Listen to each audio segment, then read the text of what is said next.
स्थान ग्रहण कर लिया तखन आनंद के प्रोग्राम के और घर से पता चला कि दिन पहले बहुत बच्ची के मुंडन संग छले और भाई जी के शादी के साल गिरा छे ओई किसी उपलक्ष्य हम सब एत उपस्थित छी सबसे पहले चाहब कि सब गोटे हमरा संगे संगे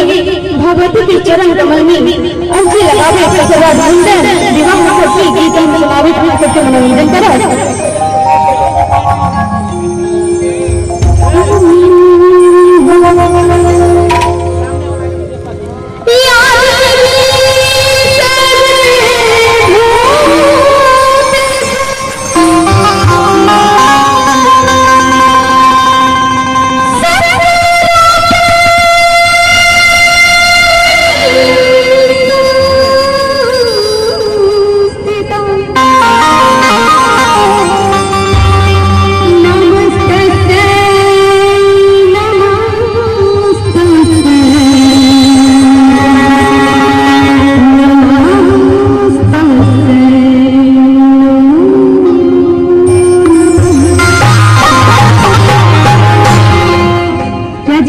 एकदम ताली बजाने के लिए रेडी रहिएगा सब लोग।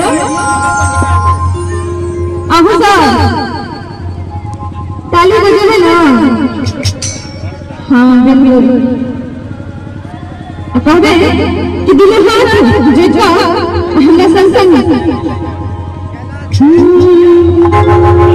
जजरे रात तक भेद नजरिया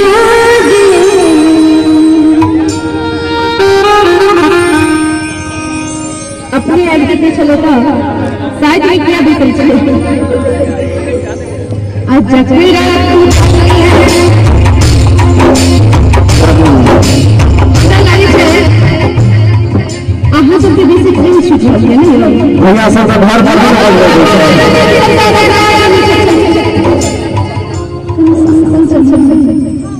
अकाबे जजरा